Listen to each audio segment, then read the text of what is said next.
नमस्कार साथियों। आज एक नया वीडियो लेकर मैं आपके सामने उपस्थित हूँ और आज का जो टॉपिक है बहुत इंटरेस्टिंग है। वो है Indian concept of time and space. समय और अंतरिक्ष की भारतीय अवधारणा। इंटरेस्टिंग इसलिए है क्योंकि इस पे ये अभी भी डिबेटेबल है और इस पे पूरी दुनिया में बात होती है। तो मैंने कोशिश की है, चूंकि हमारा टॉपिक है समय और अंतरिक्ष की भारतीय अवधारणा, तो विशेषकर मैं पश्चिमी अवधारणा पे हम ज़्यादा बात नहीं करेंगे। लेकिन हाँ, समय को लेके क्या लोग सोचते हैं और किस प्रकार की जो चीज़ें हैं और हमारे एंशिएंट टेक्स्ट में किस प्रकार से टाइम और स्पेस को लेकर बात की गई है, उस पर हम लोग बात करेंगे। तो साथियों, जैसा आप जानते हैं, जो टाइम है शुरू से ये बात रही, और ये माना गया कि टाइम और स्पेस जो दोनों है वो एक दूसरे से कई ऐसा मानते हैं कि दोनों अलग हैं। लेकिन मेरा मानना है और बहुत सारे विद्वान और बहुत सारे दर्शन शास्त्री मानते हैं कि टाइम और स्पेस एक इंटर रिलेटेड है, आपस में कनेक्टेड है और एक दूसरे के बिना हम इसकी कल्पना नहीं कर सकते हैं। तो इसमें हम जब आगे बात करें, पहली बात हम करेंगे टाइम और स्पेस की बात, कि जैसे ये बात होती है कि टाइम और स्पेस जो है एक दोनों एब्स्ट्रैक्ट टर्म है और eternal as the universe itself and both are interrelated. जो मैंने अभी बात की कि समय और अंतरिक्ष यानी कि स्थान जो है वो ब्रह्मांड की तरह ही शाश्वत है और एक दूसरे से जुड़ा हुआ है। फिर दूसरी बात है कि समय जो है, कह सकते हैं एक इसका जो टाइम जो है, इसकी यात्रा जो गति का प्रतीक है और ये अनंत काल से चला आ रहा है। और इसमें हम जो ग्रह हैं, जो तारे हैं, जो खगोलीय पिंड है, जो हेवनली जो बॉडीज हैं और जो स्टार्स हैं, प्लैनेट्स हैं, उनकी जो मूवमेंट है, वो उसको हम देखते हैं। उनकी जो लाइफ साइकिल है उसके बारे में बात होती है। और इन सब चीजों के साथ ही साथ इसको हम इस प्रकार से डिफाइन कर सकते हैं कि जो भी चीज जिसकी गति को, उसकी जो कार्य, जो कोई काम हो रहा है, उसके बीच की जो प्रक्रिया है, उसको हम किस प्रकार से मेजर कर सकते हैं, उसको कैसे माप सकते हैं, इस तरीके से हम देखते हैं। तो बेसिकली देखिए, टाइम को यदि आप समझें तो टाइम एक प्रकार का इमेजिनरी लाइन है जिसमें हम किसी घटना के शुरू होने से लेकर उसके खत्म होने तक को हम ये मान लेते हैं, एक पॉइंट मान लेते हैं। यदि हम ये भी मान लें कि टाइम को हमने जैसे घंटे, मिनट, सेकंड में बांटा है, तो वो भी एक प्रकार से उसको हमने एक प्रकार से साइंटिफिकली, जैसे दिन और रात, फिर दिन और रात को फिर भारतीय परंपरा में 4 प्रहर दिन में, 4 प्रहर रात में, फिर उसके बाद प्रत्येक पहर में उसको घंटे और फिर मिनट और फिर सेकंड, इस प्रकार से। और तमाम वो सभ्यताएं जो हम देखते हैं, चाहे मेसोपोटामिया की हो, मिस्र की हो, या प्राचीन जितनी भी सभ्यताएं, उस तमाम वो दावे करते हैं कि समय की अवधारणा या अंतरिक्ष की जो अवधारणा है, ये उन लोगों ने उस पर बात पहले की। अब सवाल है कि इसके पहले टाइम को लेके और स्पेस को लेके बहुत बातें की जाती थी। खास करके टाइम का जो रिलेटिव कॉन्सेप्ट है, इसके पहले टाइम को ये माना गया कि एक फिक्स इसमें है। लेकिन टाइम जो है, हर जगह, हर स्पेस पे एक प्रकार का नहीं। जो टाइम धरती पे है, वो टाइम हो सकता है कि हम मून या मार्स या जुपिटर पे जाएंगे तो वो टाइम वहां पे नहीं होगा। तो वो वहां की ग्रेविटेशनल फोर्स चूंकि अलग होगी, वहां के कंडीशंस अलग होंगे, तो उसके हिसाब से टाइम भी वेरी करेगा। तो इसको एक प्रकार से टाइम के बारे में अल्बर्ट आइंस्टीन, जो बहुत बड़े वैज्ञानिक थे, उन्होंने कहा कि relative and dependent on observers. जो जो लोग हैं जिसको ऑब्जर्व कर रहे हैं, उसके ऊपर वो डिपेंड करता है, ऑब्जर्वर्स के हिसाब से। और इसको उदाहरण के तौर पे समझें तो आप समझिए कि यदि आप किसी भीड़ भरी सड़क पे आप जा रहे हैं, मतलब एक जहाँ पे शहर है या मार्केट है, तो वो प्लेस आपका बहुत जल्दी निकल जाता है। और वहीं उतनी ही दूरी आप अकेले में जो सुनसान एरिया में जाएंगे तो आपको लगेगा कि वो टाइम बहुत लग रहा है। तो ये एक रिलेटिव कॉन्सेप्ट, क्योंकि आप उस स्थान के साथ कैसे आप चीजों को रिलेट कर रहे हैं, इसके आधार पे वो चीजें हो जाती हैं। तो अल्बर्ट आइंस्टीन के पहले बहुत सारे पश्चिमी वैज्ञानिकों ने समय को लेकर अपनी बात की और उसके अवधारणाओं को लेकर बात की। लेकिन जो प्रमुख रूप से हम देखते हैं कि टाइम को ये भी, मतलब जब इस पर आगे बात हुई तो टाइम को हम मेजर कर सकते हैं, माप सकते हैं। कैसे माप सकते हैं? उसकी सबसे छोटी इकाई हमने सेकंड के रूप में ली, फिर मिनट के रूप में, फिर घंटे के रूप में, फिर घंटे के बाद दिन और रात का है, उसके फिर 24 घंटे का एक दिन हुआ। इस तरीके से टाइम को हमने एक अमूर्त अवधारणा, यानी कि वास्तव में क्या है, टाइम एक एब्स्ट्रैक्ट कॉन्सेप्ट है, लेकिन स्पेस का जो है वो आपका बाउंडलेस है, असीमित है। तो टाइम को लेके दो दो बातें हैं, एक है फाइनाइट और एक है इनफाइनाइट। टाइम मतलब इसको हम लोग स्पेस भी फाइनाइट और इनफाइनाइट को, तो स्पेस को हम इनफाइनाइट स्पेस के रूप में देखते हैं, अनंत के रूप में, जिसका कोई अंत नहीं है।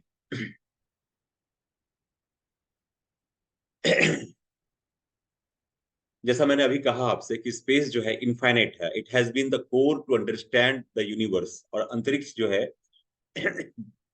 अनंत है। इसका कहाँ कहाँ से शुरुआत है, कहाँ इसका अंत होगा, ये अभी तक हम नहीं बताए। बहुत न केवल वैज्ञानिक बल्कि फिलोसफर्स जो है, बहुत से बड़े दार्शनिक भी, इन्होंने अपने तरीके से इसको समझने की कोशिश की है। इसको लेके बहुत डिबेट भी है। चाहे हम पश्चिमी दार्शनिक जो है, प्लेटो है या अरिस्टोटल है अरस्तु है, उन्होंने अपने अपने इसके बारे में अपने विचार रखे हैं। इसके बाद में Galileo, Leibniz, Newton, can't, Gauss, पॉइंकर, इन लोगों ने अपने अपने तरीके से सिद्धांत दिए।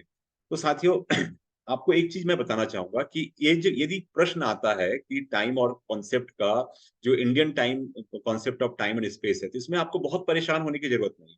इसमें आप जरूर बताइए कि टाइम को एक एब्सोल्यूट या एब्स्ट्रैक्ट माना गया, और जो अंतरिक्ष है वो अनंत के रूप में। अब इसमें हमको जो मूलतः बात करनी है, जो हम आगे की स्लाइड में आप देखेंगे, वो ये है कि हम टाइम का जो इंडियन कॉन्सेप्ट है उस पर हम लोग बात करेंगे। जैसे कि टाइम के बारे में या स्पेस के बारे में आपको बहुत सारी बातें ऋग्वेद में मिलती हैं, यानी कि वेदों में मिलती हैं, उपनिषद में मिलती हैं, पुराण में मिलती है, गीता में मिलती है, महाभारत में मिलता है। इसके अलावा योग वशिष्ठ और सूर्य सिद्धांत नाम की किताबों में मिलता है। यानी कि समय और अंतरिक्ष की जो अवधारणा है, ऐसी अवधारणा नहीं है कि भारतीय इससे परिचित नहीं थे। तो आपको आपके आंसर का जो सबसे जो कोर एरिया होगा, ये होगा कि भारतीयों को समय और स्पेस की जो का जो कॉन्सेप्ट है वो बहुत पहले से पता था, और इसको हम कहाँ पे देखते हैं, हमारे तमाम प्राचीन जो ग्रंथ हैं उनमें देखते हैं, जिसको कि भारतीय अवधारणा में, भारतीय कॉन्सेप्ट में जो हम कहते हैं, तो इसको हम कहते हैं, टाइम को काल कहा गया है, स्पेस को आकाश या व्योम के रूप में हम देखते हैं। और ये भी देखा गया कि जो हमारे जो प्राचीन ऋषि मुनि है, उन लोगों ने समय को लेके अपनी जो बहुत सारी जो अवधारणाएं हैं, बहुत गहराई से विचार किया है, और उसको और उस पर अपनी जो थॉट्स हैं उसको शेयर किया है। अब हम यदि बात करें कि भारतीय जो नॉलेज सिस्टम है, इंडियन नॉलेज सिस्टम है, उसके उसके तहत हमारे यहाँ जो टाइम का जो ब्रह्मांड की उत्पत्ति है, यानी कि स्पेस का जो यूनिवर्स का जो उत्पत्ति है, वो साइक्लिक थ्योरी है। और इसकी जो टाइम पीरियड है वो 8.64 बिलियन ईयर्स, यानी कि 8.64 अरब वर्ष इसकी अवधि है। और इसके साथ ही साथ जो यूनिवर्स के बारे में, कि जो ब्रह्मांड की रचना के बारे में जो बात की गई है, वो ऋग्वेदों में है, मैंने पहले भी कहा, उपनिषद में है और पुराण में भी है। इसमें ब्रह्मांड की रचना स्वयं समय, स्थान और चेतना की अवधारणा की भी बात की जाती है। इसके अलावा नासदीय सूक्त ऋग्वेद के 10वें मंडल में ब्रह्मांड के निर्माण के बारे में जानकारी मिलती है। भारतीय जो सनातन परंपरा है उसमें सनातन का मतलब आपके मन में आता होगा कि ये सनातन धर्म की बात होती है उसकी, तो इसको आप समझिए सनातन परंपरा है। सनातन क्या है? सनातन वो है जिसमें कंटिन्यूटी है, जिसमें समय के हिसाब से बदलाव आता गया, लेकिन जो अच्छी चीजें थी उसको हमने रखा, और उसमें समय के हिसाब से कुछ परिवर्तन होता रहा। और सनातन का होने का मतलब ये है कि एक तो इसकी प्राचीनता है, इसकी ऐतिहासिकता है, नंबर एक। नंबर दो, इसमें इसकी कंटिन्यूटी है। दूसरी बात, सनातन जो और भारत में रहने वाले जो जितने हम एंशियंट टाइम के जो थे, उसमें हमारे यहाँ जो, यदि हम धर्म की बात करें, तो कोई स्पेसिफिक धर्म नहीं। जैसे हम हिंदुइज्म की जो बात करते हैं, तो हिंदुइज्म सब तो बहुत बाद में आया। तो हम जिस परंपरा के लोग हैं, या भारत में रहने वाले जो लोग हैं, वो सनातन परंपरा के। अब उस परंपरा में जो वेद लिखे गए, उपनिषद लिखे गए, ये उसी परंपरा के, इनको ब्राह्मणिकल टेक्स्ट भी कहा गया है। लेकिन चूंकि यूरोपियन जो आए और जो बाद में जो दूसरे जो बाहर के लोग आए उसको वो या इस धर्म को हिंदुइज्म और हिंदू धर्म की बात की गई, ये कॉन्सेप्ट बहुत बाद में आया।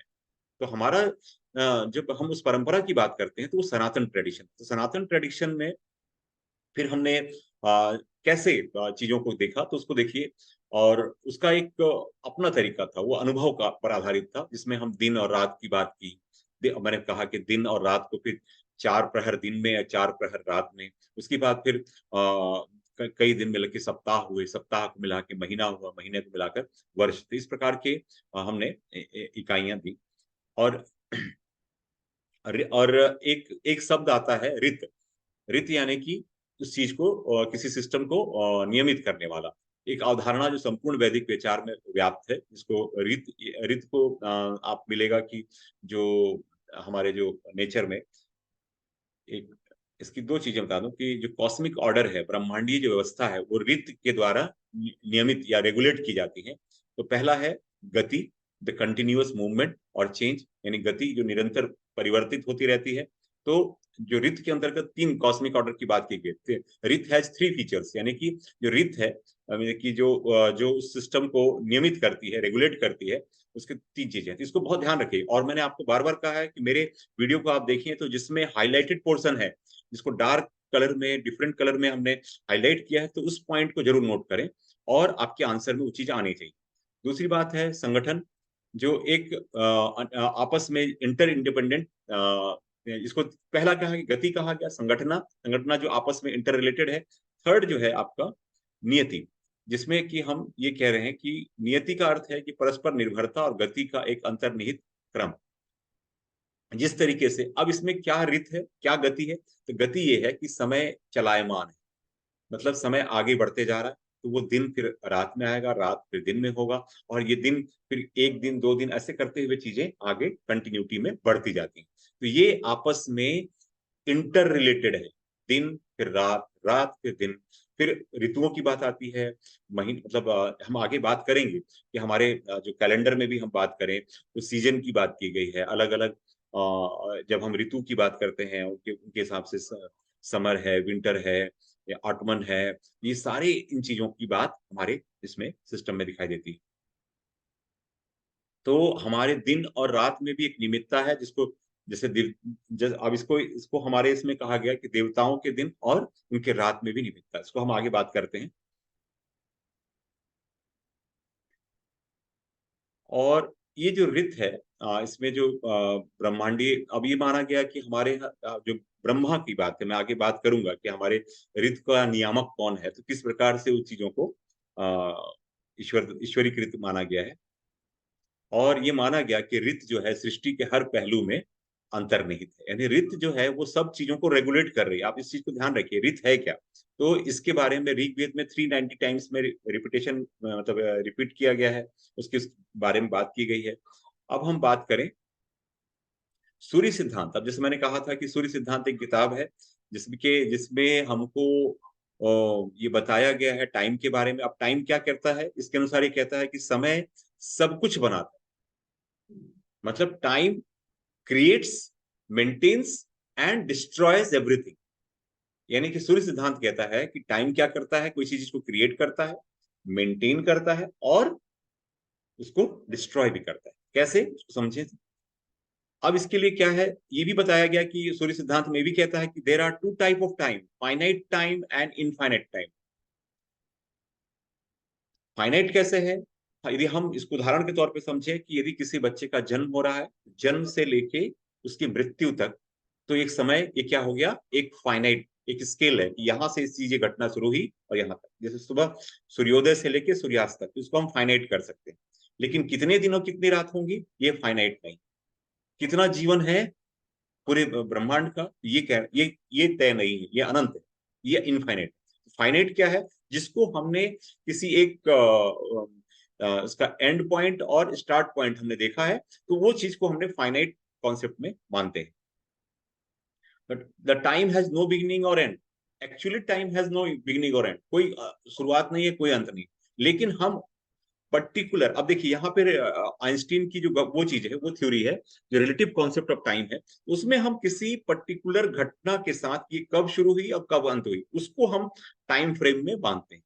जैसा कि मैंने कहा कि दिन, सूर्योदय से लेकर सूर्यास्त तक दिन है, सूर्यास्त के बाद दूसरे दिन सूर्योदय के पहले रात है। तो इस प्रकार से हम इन चीजों को फाइनाइट कर रहे हैं, एक दिन या एक रात, 24 घंटे दिन, 12 घंटे दिन, 12 घंटे रात, इस तरीके से हम चीजों को देखते हैं। लेकिन इसमें ये कह रहा है कि we are currently aware of finite time which has beginning and end, यानी कि हम किस तरीके से देख रहे हैं, हम उन्हीं चीजों के बारे में जान रहे हैं जिसका एक बिगिनिंग है और एक एंड है। ये सूर्य सिद्धांत के इसमें दिया हुआ है। फिर there are two type of finite time, practical and philosophical, यानी कि जो फाइनाइट यानी कि जिसको हम एक सीमा में बांध सकते हैं, उसकी उसका वो भी किस तरीके का है, एक दो दो प्रकार का है। कैसा है, एक है मेजरेबल टाइम जिसको प्रैक्टिकली टाइम कहेंगे, जिसको हम नाप सकते हैं। दूसरा, time too small to be measured is philosophical time. अब दर्शन में, दर्शन के साथ दूसरी बात है कि दर्शन ये कहता है कि टाइम इतना छोटा है, time is too small to be measured, तो टाइम को हम नाप ही नहीं सकते। ये फिलोसफिकल, ये दार्शनिक का उदाहरण है, हम उस पर नहीं जाएंगे। हमको ये ध्यान रखना है टाइम को प्रैक्टिकल लेवल पे मेजर किया जा सकता है, मापा जा सकता है। तो बच्चों, आपको बस ये बताना चाहूंगा कि जो मैंने बोल्ड किया है, आप ध्यान रखिए, उन चीजों को जरूर याद रखें कि सूर्य सिद्धांत क्या कहता है। टाइम, वो कहता है कि time creates, maintains and destroy, number one. Number two is the time is finite and infinite, and infinite time has no end beginning and no ending, but we are what we are aware of, we are aware of only the finite time which has beginning and ending, like birth and death of a human being. This is finite concept. तो हम इसके बारे में, and after that finite time has two concept. The first is practical and second is philosophical. Practical is that the time is measurable, and philosophical is that the time cannot be measured because time is too small to be measured. So ये दो दो concept हमको दिखाई देते हैं। अब हमारे यहाँ जो practical time begins with a unit called respiration, जो हम सांस लेते हैं, तो ये सांस लिया, सांस छोड़ा, यहां से हम टाइम को हम काउंट कर सकते हैं।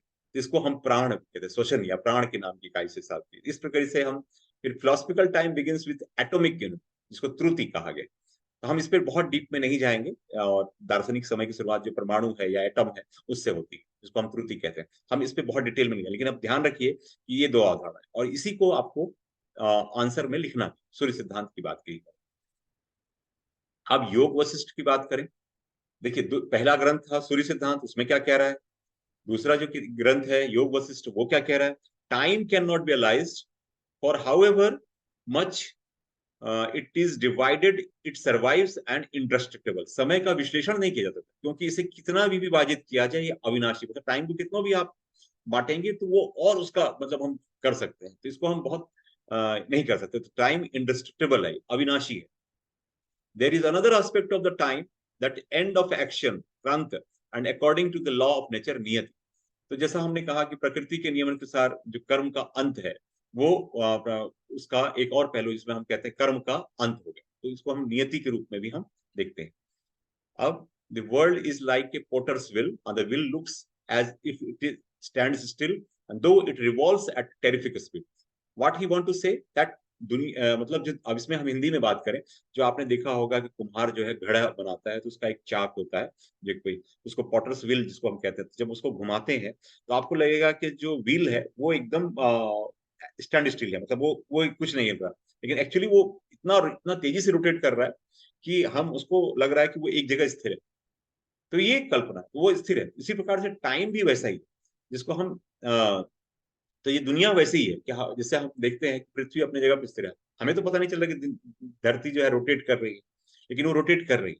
तो इसी प्रकार से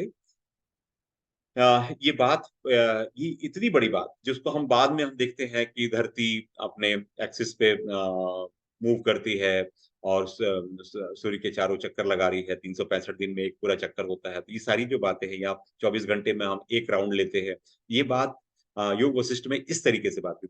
the world is like a potter's wheel and the wheel looks as if it stands still and though it revolves at a terrific speed.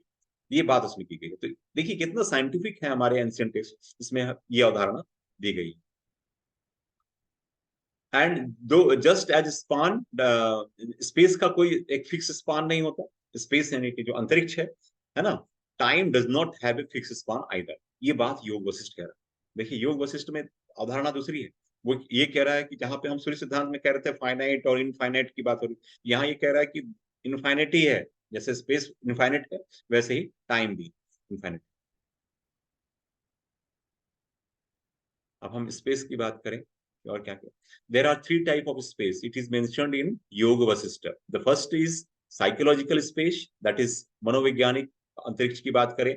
The second is the physical space, यानी कि भौतिक अंतरिक्ष की बात करता है। And third is the infinite space of consciousness, यानी कि चेतना का अनंत अंतरिक्ष। यानी कि एक है साइकोलॉजिकल स्पेस, जिसमें मनोवैज्ञानिक तरीके से हम किसी स्पेस के बारे में सोचते हैं। दूसरा है फिजिकल स्पेस, जिसको हम जिसमें हम रह रहे हैं।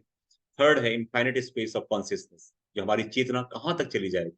आज हम यहाँ बैठे हैं, एक स्थान पे बैठे हैं, और हमारी कल्पना में हम, हो सकता है हम अमेरिका पहुंच जाएं, या किसी दूर भारत के ही किसी दूसरे स्थान पर पहुंच जाए। तो हमारी चेतना अनंत है, वो आगे भी जा सकती है, फ्यूचर में भी आप जा सकते हैं, पास्ट में भी जा सकते हैं। आप पास्ट की किसी भी घटना को लेके आप खुश या दुखी हो सकते हैं। ये हमारी चेतना है। तो चेतना जो है वो इनफाइनेट अनंत स्पेस में ट्रेवल करती रहती है। इसी प्रकार से, और ये जो इनफाइनेट स्पेस है हम सभी के अंदर, अनडिवाइडेड स्पेस जो है हम सभी के अंदर में है, इनसाइड आउट की विद्यमान है। वो फाइनाइट स्पेस जो है, जो विभाजित चेतना है, वो समय में देखिए दोनों चीजें हैं। जो इनफाइनाइट स्पेस भी हमारे साथ विद्यमान है, जो हम जैसे कह रहा हूँ कि मैं, हमारी चेतना कहीं भी जा सकती है, भविष्य में भी जा सकते हैं हम, पास्ट में भी जा सकते हैं। और फाइनाइट स्पेस भी जो है, हम उसको फिर एक डिवीजन ऑफ टाइम को हमने बांटा हुआ है, उसको हम अपने तरीके से देखते हैं। और फिजिकल स्पेस वो है जो जिसमें वह तत्व मौजूद है उसके बाद वाले, और इसके अंदर जो पहला, एक दूसरे से हम स्वतंत्र नहीं। फिजिकल स्पेस में हम एक दूसरे चीजों से इंटरकनेक्टेड हैं। और मैंने पहले कहा था कि सनातन ट्रेडिशन में टाइम इज नोन एज काल। काल means both time and death. काल को हम समय के रूप में भी देखते हैं और मृत्यु के रूप में। और इसको हम, जो हमारा जो time is personified as the god of death, Yama. हमारे यहाँ मृत्यु के देवता यम की कल्पना की गई है, because death is the limiting factor of human life. मैंने आपको कहा ना कि जैसे बर्थ हुआ तो this is start point, and death is the end point. This is the limiting of time. Finite concept को हम इस तरीके से देखते हैं। फिर Kaal as god of death determines how long a person should live upon earth. और मृत्यु के देवता के रूप में एक काल निर्धारित करता है कि व्यक्ति को पृथ्वी पे कितने समय तक जीवित रहना चाहिए। Death and time are associated together, मृत्यु और समय एक साथ जुड़े हुए हैं। और an individual times upon earth begins with his birth and ends. ये बातें मैंने आपसे कही हैं, पहले भी कही थी और अभी भी कही। However for the soul there is no death. देखिए एक ही व्यक्ति है, एक जो उसका जो हमारा शरीर है, उसका जन्म हुआ, उसकी मृत्यु हुई, लेकिन उसके अंदर जो आत्मा है, चेतना है, उसकी मृत्यु नहीं। ये इनफाइनाइट स्पेस में है, उसके लिए कोई टाइम लिमिट नहीं। तो हमारे अंदर ही दोनों चीजें, यानी कि फाइनाइट स्पेस और फाइनाइट टाइम की बात आ रही है, फाइनाइट इनफाइनाइट टाइम की भी जो बात है इसी से आ रही है। अब हमारे जो सनातन परंपरा में समय को क्या माना गया है? साइक्लिकल माना गया, चक्रीय सिद्धांत। इसी को, अब इसको हम एक एक पॉइंट को, जो हमने यहाँ पे, अभी मैं आपके सामने स्क्रीन पे आएगा, मैं इनको डिटेल में बात करूंगा। पहला है perceives time as a cyclic, जो हमारा सनातन परंपरा मानता है कि समय एक चक्रीय अवधारणा है। दूसरा, इस time cycle has a three component. What are the components are सृष्टि, स्थिति एंड लय।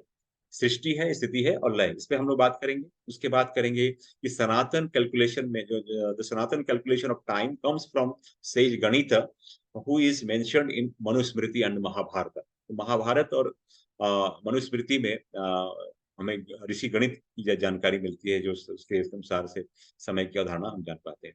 फिर एक अवधारणा और है कि the life span of Brahma is considered to be 100 Brahma years. यानी कि ब्रह्मा की आयु 100 ब्रह्मा वर्ष मानी गई है। उस पर हम लोग बहुत डिटेल में बात करेंगे, और वही भारतीय जो समय की अवधारणा है उसको बहुत डिटेल में बताता है। और फिर a day in the life of god is equal to 1 year upon the earth. A day of life of god is equal to 1 year upon the earth, ये भी एक अवधारणा है। देवताओं के जीवन का एक दिन पृथ्वी पर एक वर्ष के बराबर है। फिर in the Sanatan tradition there is another division of called time is Manvantara. मनवंतर भी एक प्रकार का समय का विभाजन, इस पर भी हम लोग बात करेंगे। और अभी जिस युग में हम लोग रह रहे हैं, द करेंट युग और इपोक इज नोन एज कलयुग। ये 7 पॉइंट है जिस पर हम आगे बात करेंगे। पहला, समय एक चक्रीय अवधारणा है। सनातन ट्रेडिशन में हम इसको मानते हैं कि सनातन ये एक चक्रीय अवधारणा है, पहला। और ये हम इसको अपने अपने इसके आधार पे, एक्सपीरियंस के आधार पे हम मानते हैं। इसको हमने डे और नाइट के रूप में, दिन और रात के रूप में हम अनुभव करते हैं।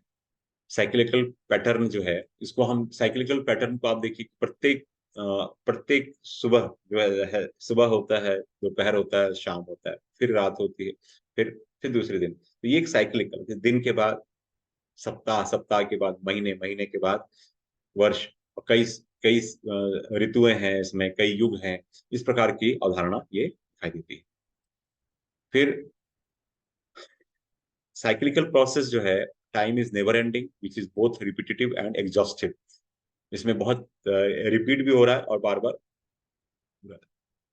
इन a sense time is it is limited and in other it is, तो ये एक प्रकार से सीमित है, दूसरी तरफ से इटर्नल है, यानी कि इनफाइनाइट है। तो दोनों आपस में चीजें हैं, तो इसको बहुत इंटरेस्टिंग भी है। और from a spiritual perspective, time exist when we are in state of duality but disappears when we enter into the state of unity और समाधि। यानी कि जब स्पिरिचुअल पर्सपेक्टिव में जो लोग कहते हैं, जो हमारे विद्वान हैं, जो दार्शनिक हैं, वो कहते हैं कि समय तब मौजूद होता है जब हम द्वैत की स्थिति में, और लेकिन जब हम एकता या समाधि की स्थिति में होते हैं तो वो चीजें गायब हो जाती हैं। इसी में हम आगे बात करें, ब्रह्मांड की जो आगमन की जो कथा है, स्वयं स्थान से संबंधित है। इसमें ब्रह्मा और प्रजापति के कार्यों से जुड़ी हुई। इसमें सर्ग, प्रतिसर्ग और विसर्ग कार्य करते हैं। क्या है सर? तो ब्रह्मा जो है, इसको माना जाता है ब्रह्मांड के रचयिता है। तो सर्ग मीन्स क्रिएशन। तो पहला क्या माना गया कि सर्ग यानी कि मीन्स क्रिएशन। सर्ग का अर्थ है सृजन। विसर्ग means development in the creation, यानी कि विसर्ग का अर्थ है सृष्टि, जो सृष्टि जिसका सृजन किया गया है उसका विकास।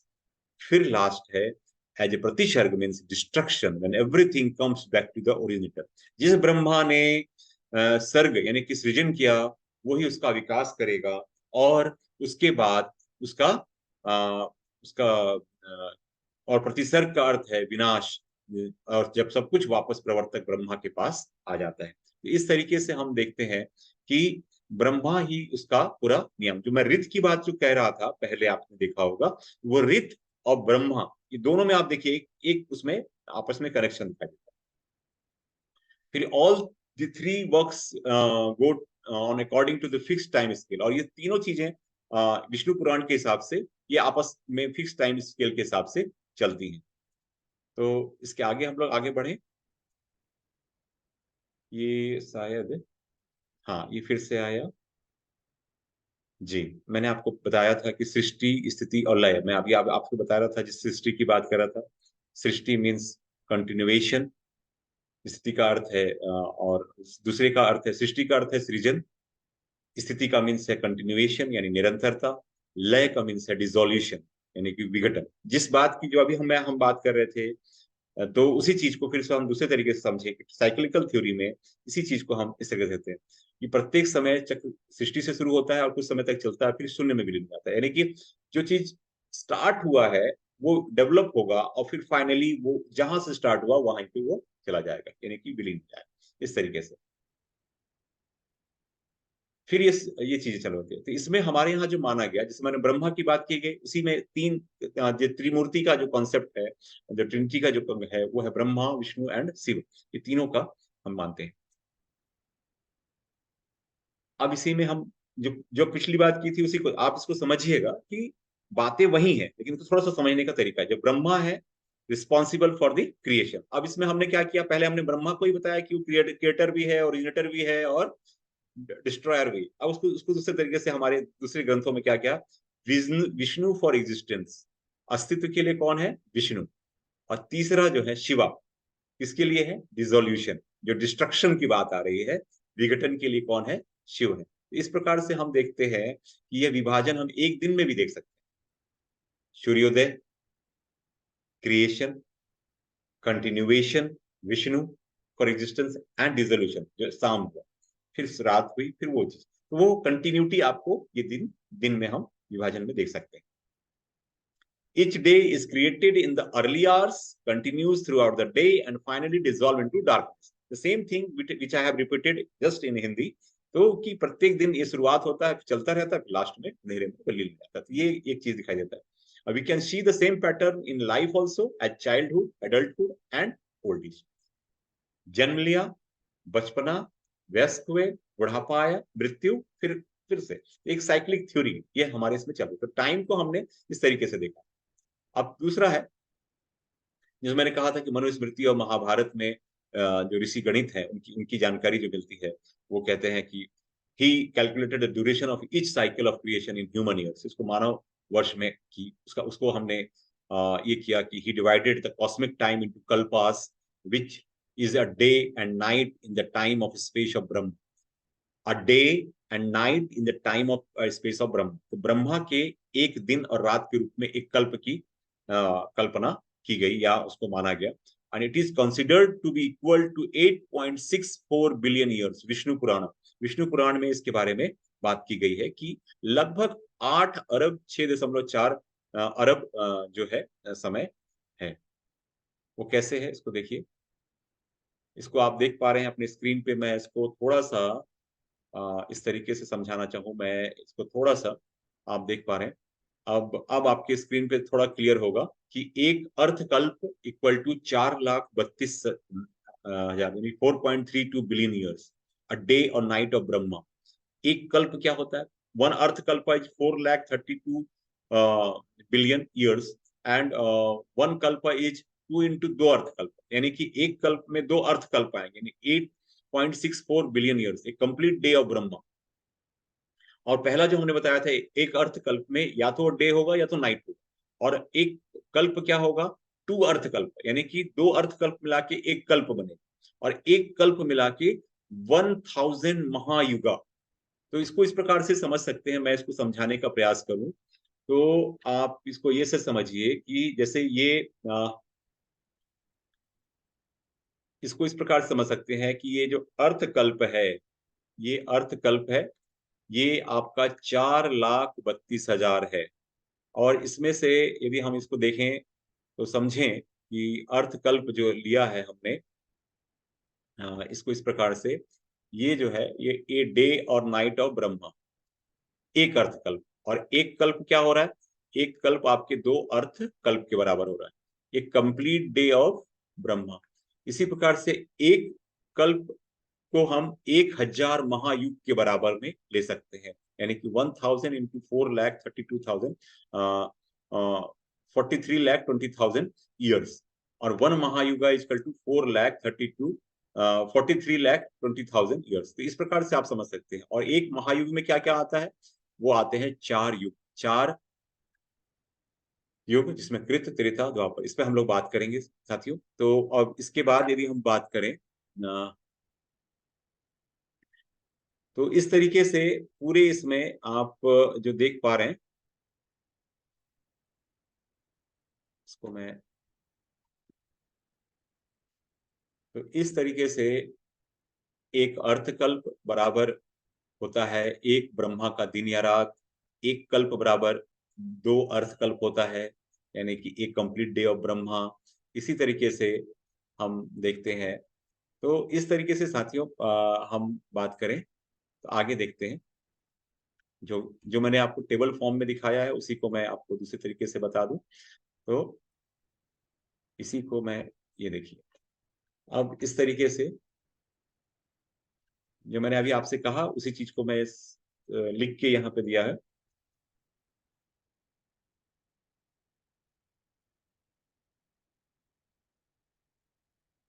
तो इस तरीके से हमारे यहाँ जो साइक्लिक थ्योरी है उसमें 4 युगों की कल्पना की गई है, कृत युग, त्रेता युग, द्वापर युग और कलयुग। अभी वर्तमान में जिस युग में आप और हम रह रहे हैं, इसको हम कलयुग कहते हैं। इसका एक और एग्जाम्पल है जो आप देख सकते हैं, ये कृत, त्रेता, द्वापर और कलयुग। ये महाभारत में इसकी बात की गई। सबसे पहले सतयुग है, जिसको कृतयुग भी कहा गया या स्वर्ण युग भी कहते हैं। फिर त्रेता युग है, उसके बाद फिर ये द्वापर युग और ये कलयुग। ये कलयुग फिलहाल हम जिसमें युग में है वो कलयुग। तो इस तरीके से, और ये सबके इसमें सबसे बड़ा जो युग है वो है आपका, कौन सा युग सबसे बड़ा है? वो है कृत युग या सतयुग। तो मैं जब आप आंसर लिखने के लिए आए, यदि आपके पास समय है और बड़ा आंसर लिखना है तो आप जरूर इस टेबल को मेंशन करें, ताकि एक मोटा मोटा ये जो थ्योरी है आप बता पाएंगे कि ये हमारे यहाँ सनातन थ्योरी में इस प्रकार से माना गया है। जिसमें त्रेता युग 12,96,000 साल का है, 17,28,000 का कृतयुग है, द्वापर युग जो है आपका 8,64,000 है, कल युग सबसे छोटा है 4,32,000 वर्ष, जिसमें से मुश्किल से अभी यदि हम कहें तो अभी हम लोग अभी इनिशियल स्टेज में है कलयुग, क्योंकि कलयुग को खत्म होने में बहुत लाखों साल लगेंगे, कई लाख बचे हैं। तो 4 युग बराबर एक महायुग होता है, और उस महायुग का है उसको कह सकते हैं 43,20,000 साल का एक महायुग है। और जो लाइफ स्पान है ब्रह्मा की, जो 100 वर्ष आयु मानी गई है, तो 100 ब्रह्मा जो साल है उससे एक महाकल्प बनेगा। और उसकी जो आयु होगी 311.04 ट्रिलियन ट्रिलियन मानव वर्ष है। मैंने कहा था कि देवताओं का जीवन का एक दिन पृथ्वी के एक वर्ष के बराबर होता है। जीवन का एक दिन पृथ्वी के एक वर्ष के बराबर होता है। आप सोच सकते हैं कि एक दिन एक वर्ष के बराबर है। तो it is divided into day और नाइट, फिर इसको दिन और रात में बांटा गया है। फिर the day is known as Uttarayan and the night is Dakshinayan, यानी कि भगवान जो ईश्वर का जो दिन होगा, मान लीजिए जो डे होगा उत्तरायण, जो हमारे यहाँ मकर संक्रांति के बाद देखते हैं, जनवरी में 14 जनवरी के बाद, तो वो जो 180 डेज है वो उत्तरायण में। फिर उसके बाद का जो समय है वो दक्षिणायन में जाता है, जिसमें कि दिन छोटा, उत्तरायण में दिन बढ़ता है, रात छोटी होती है। और दक्षिणायन में क्या होता है, दिन छोटा होते जाता है और रात बड़ी होती जाती है। तो इस प्रकार से 180 दिन उत्तरायण के और 180 दिन दक्षिणायन के। अब इसके बाद एक और बात की गई मनवंतर की बात, कि मनवंतर क्या है। एक और डिवीजन ऑफ टाइम है सनातन ट्रेडिशन में। थोड़ा सा कठिन है, आप लेकिन आपको सारे फैक्ट्स को इस प्रकार से नहीं, आप उसको बता सकते हैं कि क्या चीजें हैं। तो सनातन परंपरा में काल का एक और विभाजन, जिसको मनवंतर कहा जाता है। और मनवंतर जो है पृथ्वी पर मनुष्य के पिता, और एक मनु नाम के कह सकते हैं कि मानव जाति के सबसे जो प्रथम पितृ पुरुष थे मनु, तो उससे ये शब्द आया। तो ये माना गया कि अ, प्रत्येक मनवंतर का प्रारंभ जो है मनुष्य का, प्रत्येक एक बार एक नया मनु जन्म लेता है और उससे ये मनवंतर प्रारंभ होता है। और इसको एक प्रकार से इस हम जो चित्र है इससे हम समझ सकते हैं, या आप देख सकते हैं, इसमें मैं आपको बताऊं तो आपको ये दिखाई दे रहा है। ये देखिए, पहले हमने ये दिन रात इसके बारे में बात की, और उसके बाद फिर ये युग है। युग के बाद आपका मनवंतर आएगा, और मनवंतर के बाद ये महायुग का। प्रत्येक मनवंतर में एक जो है आपका जो आने वाला है वो है आपका एक मनु जो है। कौन आएगा? मनु जो है वो हमारे पितृ पुरुष हैं। तो उनकी कल्पना की गई है कि मनु इस धरती पर आएंगे, और उनके आने से ये जो चीजें हैं, कह सकते हैं कि प्रत्येक उसका मनवंतर का प्रारंभ होगा। तो ये एक चित्र है जिसको आप समझने के लिए, आपके समझाने के लिए मैंने इसको बनाया है। थोड़ा सा ये टॉपिक कठिन लग सकता है क्योंकि लेंदी की है, बहुत सारी चीजें हैं, लेकिन आपको ध्यान रखिए कि आपको योग वशिष्ठ में क्या लिखा है, सूर्य सिद्धांत में क्या, उसकी कुछ मोटी मोटी बातें आपकी आ जाए, इतना काफी है, जिससे कि आप अपने आंसर को डील कर सकें। इसके साथ ही हम और आगे थोड़ा बढ़ते हैं। जैसे मनवंतर के बारे में कहा गया था कि एक मनवंतर बराबर 71 महायुग। ये कुछ फैक्ट्स हैं जिसको आप समझ सकते हैं, देख सकते हैं। फिर in each Manvantara along with Manu appears 7 seers और ऋषिज on one इंद्र। प्रत्येक मनवंतर मनु के साथ 7 दृष्टा या ऋषि और जन्म लेते हैं। इसी प्रकार से 14 मनु जो अपीयर हुए हैं प्रत्येक कल्प में, और पीरियड ऑफ थाउजेंड महायुग में इस प्रकार से 14 मनु की कल्पना की गई है या माना गया है। And the current Manu is seventh in the line and is known as Vaivasvata Manu. जो अभी जो मनु है इस कलयुग में, तो वो व्यवस्थ मनु के नाम से हम जान रहे हैं। और अभी जो युग चल रहा है, आपको जैसा मैंने आपसे कहा कि हम लोग कलयुग में है, और महायुग का ये it is the last cycle of current Mahayuga. इस महायुग का सबसे अंतिम साइकिल है, और इसकी जो कुल आयु है 4,32,000 साल है। और हम ये कह नहीं सकते कि हम इसके एंड में है कि बिगिनिंग में है ना? तो ये कहना बहुत कठिन है। तो ये थ्योरी मानते हैं कि कलयुग की शुरुआत 6,000 7,000 साल पहले भगवान कृष्ण के निधन के साथ, कृष्ण की जब मृत्यु हुई उसके बाद से इसका चरण हम मानते हैं। लेकिन अब इस पे हम लोग डिबेट नहीं करेंगे। अब आते हैं साथियों कैलेंडर की बात, कि भारतीय जो कैलेंडर है उसकी क्या विशेषता है, उसको कैसे हम टाइम, चूंकि टाइम के साथ इसका आपस में संबंध है, इसलिए आपको लग रहा होगा कि हम कैलेंडर की बात क्यों करें। तो कैलेंडर का संबंध इसलिए है क्योंकि भारतीय जो वर्ष है उसकी तुलना इसी तरीके से, हमारे जो त्योहार है, हमारे जो सीजन, अलग अलग सीजन आते हैं, हमारे जो फेस्टिवल्स आते हैं, वो उनका आपस में इस कैलेंडर के साथ एक रिलेशन। एक ये है कि हमारे यहाँ फसल उगाई जाती है, फसल काटी जाती है, तो उसका एक अपना ये है। हमारे यहाँ जो कैलेंडर की बात हुई, तो एक कैलेंडर हम लोग मानते हैं विक्रम संवत, जो विक्रमादित्य नाम के एक राजा थे, और उनकी उनकी उसके हिसाब से 58 बीसी में इसकी शुरुआत की गई। तो उस विक्रम संवत की प्रारंभ को हम मानते हैं। एक और संवत हम लोग मानते हैं शक संवत, जिसको कि 78 एडी में कनिष्क के जब उन्होंने राज्य ग्रहण प्रारंभ किया, तो वहां से शुरू होता है। तो इस प्रकार से हमारे यहाँ दो का कैलेंडर है, विक्रम कैलेंडर और विक्रम संवत और शक संवत। तो हम विक्रम संवत की बात करें तो हमारा जो महीना है वो जो 12 लूनर मंथ यानी कि चंद्र महीना, चंद्रमा के शुक्ल पक्ष और कृष्ण पक्ष के रूप में हम देखते हैं। जब one lunar month is divided into two equal fortnights of 15 days, that is Shukla Paksha when moon is on rise and the Krishna पक्ष when moon is decreasing। जब जब पूर्णिमा आती है तो वो शुक्ल पक्ष है जब, और चंद्रमा धीरे धीरे जब वो डिसअपियर होने लगता है या डिक्रीज होने लगता है, तो उसको हम कृष्ण पक्ष के रूप में हम देखते हैं। तो महीने का 15 दिन शुक्ल पक्ष है और 15 दिन कृष्ण पक्ष है। तो फुल मून इज कॉल्ड पूर्णिमा, जब पूरा चांद दिखता है तो हम उसको पूर्णिमा कहते हैं। और इसी प्रकार से हमारा जो कैलेंडर स्टार्ट होता है, जो नया साल प्रारंभ होता है, चैत्र के महीने में लगभग मार्च अप्रैल में, 21-22 मार्च के आसपास ये प्रारंभ होता है। और हमारे जो कैलेंडर का जो महीना है वो शुरू होता है चैत्र, बैशाख, ज्येष्ठ, आषाढ़, श्रावण, भाद्र, अश्विन, कार्तिक, अग्रहण, पौष, माघ और फाल्गुन। तो पहला महीना चैत्र है, अंतिम महीना फागुन है जिसमें होली मनाते हैं। तो हर महीने का अपना एक संबंध है, उसके साथ हर महीने के साथ कुछ त्योहार हैं, उसके साथ कुछ हमारी कृषि का जो कि एग्रीकल्चरल जो कैलेंडर है वो भी इसी के हिसाब से चलता है, कि हमारे जो किसान है वो इसी महीने के हिसाब से अपनी फसलों की बुआई, कटाई और उनके हिसाब से उनका प्लान वो करते हैं।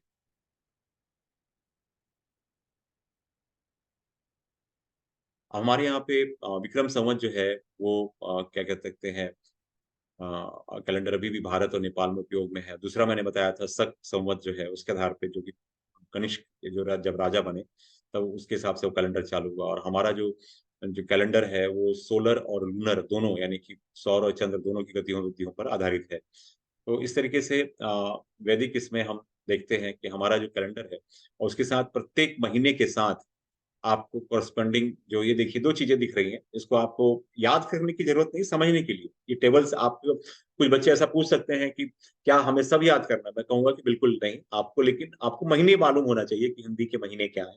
लेकिन उसके साथ इसमें ये भी दिया हुआ है कि जैसे चैत्र, चैत्र के साथ कौन सी राशि है, तो वो जोडियक साइन कौन सा, मेष का है। वैशाख के साथ वृषभ है, ज्येष्ठ के साथ मिथुन है, आषाढ़ के साथ कर्क है, श्रावण के साथ सिंह है, और भाद्र के साथ कन्या राशि है, अश्विन के साथ तुला है, कार्तिक के साथ वृश्चिक है, अग्रहण के साथ धनुष है, और पौष के साथ मकर है, माघ के साथ माघ राशि, और फाल्गुन का मीन है। इस प्रकार से अलग अलग राशियां हैं। और हमारे सीजन यदि देखें तो वसंत ऋतु, स्प्रिंग, जिसको चैत्र और वैशाख में आता है, ग्रीष्म ऋतु जिसको ज्येष्ठ और आषाढ़ के समय में, वर्षा ऋतु यानी रेनी सीजन श्रावण और भाद्र मास में, और शरद ऋतु आटमन जो अश्विन और कार्तिक में, और हेमंत ऋतु यानी कि विंटर में माघ और फागुन। इस तरीके से हम इसके बाद हम लोग बात करते हैं नक्षत्र के बारे में। जो जो स्टार्स हैं, डेली स्टार्स के बारे में हिंदू माइथोलॉजी में बात होती है। तो हमारे यहाँ 27 नक्षत्र या तारे माने जाते हैं। और ये माना जाता है कि 27 स्टार्स और नक्षत्र हिंदू लाइफ मैथिली मान who are the daughters of either Daksha और Kashyapa but wives of Chandra. जो डॉटर है दक्ष की या कश्यप की, और wives of Chandra the moon god, जो जो जो चंद्र देवता है। और चंद्र देवता जो है अलग अलग जो स्टार्स के साथ मतलब वो दिखाई देते हैं। तो प्रत्येक रात जो है वो एक स्टार के साथ वो व्यतीत करते हैं। According to Hindu method the sky is divided into 27 division, खगोल शास्त्र के हिसाब से माना गया है। तो अपने इस तरीके से, इसके अलावा एक और माना गया कि 27 जो नक्षत्र है वो 9 ग्रहों से जुड़े हुए हैं, और प्रत्येक ग्रह के देवता 3 करते हैं। और 27 डे लूनर जो साइकिल है उसमें प्लेनेटरी गॉड्स हैं, अपने अपने भगवान पेश करते हैं, और 3 तारों के में से प्रत्येक के साथ 9 दिन बिताते हैं। तो ये चंद्र जो जो है प्रत्येक अपने अपने ग्रह हैं उनके साथ ये व्यतीत करते हैं। इसको टाइम में, इसको मैंने अगले जो टेबल है उसमें मैंने दिखाया है, इसको आप देख सकते हैं इस तरीके से। तो हमारे यहाँ अश्विन नक्षत्र है, उसका उसका जो स्टार है केतु है।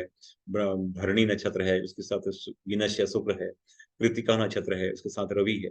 इस तरीके से अलग अलग नक्षत्र हैं। इसको याद करने की आपको आवश्यकता नहीं है, बस इसको समझने की आवश्यकता है। और इतना ही समझना है कि ये भारतीय जो परंपरा है, जो टाइम एंड स्पेस की जो बात की गई है, इसमें इस तरीके से भारतीय कैलेंडर, भारतीय सीजन, भारतीय महीने जो सनातन परंपरा में माना गया, और उनके नक्षत्र, उनके साथ उनकी जो कंसर्न जो स्टार्स हैं, जैसे मैंने दिखाया है कि रेवती के साथ मरकरी है, उत्तर भाद्रपद के साथ सैटर्न है, पूर्व भाद्रपद के साथ जुपिटर है ना। तो ये अलग अलग आप देख पा रहे हैं। स्वाति नक्षत्र के साथ राहु है, विशाखक के साथ जुपिटर है। तो अलग अलग जो स्टार्स हैं उनका अलग अलग नक्षत्रों के साथ उनका अपना कनेक्शन। तो साथियों, ये जो अभी जो हमने बात की, जिसको ये पूरा आपने जो वीडियो देखा, तो इस तरीके से ये पूरा जो प्रेजेंटेशन है मेरा, और एंशियंट टाइम का जो concept of time and space है, इसको लेके बहुत बातें होती हैं। और इस पर मैंने बहुत सारे अलग अलग यूट्यूब पे मैंने वीडियो भी देखे, बहुत सारे इस पे मैटर्स भी देखे। ये बहुत कंफ्यूजिंग है और बच्चों के लिए बहुत परेशान करने वाला है। तो मैं अंत में आपको 2-3 बातें बता दूं कि टाइम एंड कॉन्सेप्ट पे यदि आपको आंसर लिखना है, तो पहली बात तो आप ये लिखिए कि समय और अंतरिक्ष आपस में इंटरकनेक्टेड है, नंबर 1। दूसरा, टाइम का जो कॉन्सेप्ट है वो फाइनाइट और इनफाइनाइट है ना। फिर फाइनाइट है तो फाइनाइट का जो प्रैक्टिकल एस्पेक्ट है उसको हम लेंगे। एक है फिलोसफिकल एस्पेक्ट, हम प्रैक्टिकल एस्पेक्ट यानी व्यवहारिक जो एस्पेक्ट है उस पर बात करेंगे। दूसरा, जो ब्रह्मांड है, जो यूनिवर्स है, जो स्पेस है, वो इनफाइनाइट, और इस इनफाइनाइट स्पेस के साथ टाइम का आपस में एक गहरा रिलेशन। दूसरा, टाइम के इनफाइनाइट और फाइनाइट कॉन्सेप्ट को हमारे सूर्य सिद्धांत में, ऋग्वेद के नासदीय सूक्त में, ऋग्वेद के 10th मंडल के नासदीय सूक्त में, सूर्य सिद्धांत में, योग वशिष्ठ में, विष्णु पुराण में, इस प्रकार से बहुत सारे ग्रंथों में इनकी जानकारी दी गई, पहली बात। और टाइम का जो साइक्लिकल थ्योरी है उस पर आपको बात करनी है। दूसरा, कि ब्रह्मा का जो ब्रह्मा विष्णु महेश, यानी ब्रह्मा विष्णु और शिव की बात की गई है। ब्रह्मा इज द ओरिजिनेटर या क्या, या और क्रिएटर। दूसरा, सेकंड इज द जो कंटिन्यूटी करता है, जो उसको ये करता है, वो है that is Vishnu. And third one is the destroyer और डिसोल्यूट करता है, दैट इज शिवा। ये कॉन्सेप्ट हमारे यहाँ पे दिया गया, यानी कि जैसे दिन उदय होता है, कंटिन्यू चलता है, और शाम को फिर वो अंधेरे के साथ सूर्यास्त हो। तो ये एक उसका एक साइक्लिक थ्योरी है, इसको हमको लिख। फिर ब्रह्मा का एक दिन और रात, इसको लेके हम कहा गया कि ब्रह्मा का एक दिन या रात बराबर इज अर्थकल्प। फिर एक kalpa equal to 2 ardhakalpa, that is means the complete day, the day and night is including 2 ardhakalpa, that is equal to 1 kalpa. इसी प्रकार से फिर उसके बाद युग की बात आई, फिर 1000 महायुग और युग, और इस प्रकार से मनवंतर। तो ये पूरा एक थ्योरी है जिसको आप बहुत संक्षिप्त में भी लिख सकते हैं। तो आप पहले इस चीज को समझ लें, और आप टाइम के फाइनाइट कॉन्सेप्ट और इनफाइनाइट कॉन्सेप्ट को समझ। हमारे यहाँ फाइनाइट कॉन्सेप्ट को हमने जन्म से लेकर मृत्यु तक की जो अवधारणा है, दैट इज फाइनाइट कॉन्सेप्ट। के रूप में हम देख रहे हैं। किसी घटना के, किसी कार्य के प्रारंभ से किसी खत्म होने तक की उस घटना को हम एक फाइनाइट कॉन्सेप्ट में मानते हैं। और दूसरा जो हमारी चेतना है वो अनंत स्पेस में ट्रेवल कर सकती है। तो ये यहाँ पे इनफाइनाइट है और टाइम का कोई बाउंड नहीं है कि टाइम खत्म कैसे होगा, खत्म नहीं होगा, टाइम चल रहा है अपने इसमें जन्म होगा, मृत्यु होगी, कोई घटना प्रारंभ होगा, अंत होगा, लेकिन टाइम आपका चलता है। तो टाइम इज नॉट, इसको हम बाउंड नहीं कर सकते, इट इज बाउंडलेस, इनफाइनाइट। लेकिन हम प्रैक्टिकलिटी के लिए, हम अपने सिस्टम को चलाने के लिए हम इसको एक प्रकार से बाउंड करते हैं। तो मैं चूंकि इसको लेके बहुत सारे बातें की गई हैं और चूंकि हिस्ट्री के स्टूडेंट के होने के नाते मैं आपको यही बताना चाहूंगा कि आप इसमें कंफ्यूज ना हो। आप इन्हीं चीजों को आप लिख सकते हैं संक्षिप्त में। समझाने के लिए मैंने बहुत विस्तार से बताया है, आपको बार बार कहा है कि जो स्लाइड लाइट हाईलाइट किए हुए हैं उनको, उन पॉइंट्स को आप जरूर नोट कर लें ताकि आपको लिखने में आसानी होगी, और उस पर ध्यान दें। यदि आपको कोई कंफ्यूजन होता है तो मैं पुनः इसको और सरल तरीके से एक और वीडियो लेकर आपसे बात करने के लिए पुनः प्रस्तुत होऊंगा। तो तो इस प्रकार से मुझे देखते रहें, और आपका बहुत अच्छा रिस्पांस मिल रहा है, आपका मेल भी मुझे आ रहा है, आप मैसेजेस के द्वारा भी मुझसे सजेशंस दे रहे हैं, आपके कमेंट्स भी आ रहे हैं। मुझे अच्छा लग रहा है कि आप वीडियो पसंद कर रहे हैं। उम्मीद है ये वीडियो भी आपको पसंद आएगा। तो friends, thanks for watching my videos, and thank you so much. So for the next video मैं बहुत जल्दी आपके साथ आऊंगा एक वीडियो लेकर, वो है the eternity of synonym Bharat. Eternity of synonym Bharat की बहुत सारे नाम है, उस पर मैं एक वीडियो जल्द लेकर उपस्थित होऊंगा। तब तक के लिए धन्यवाद। Thank you so much.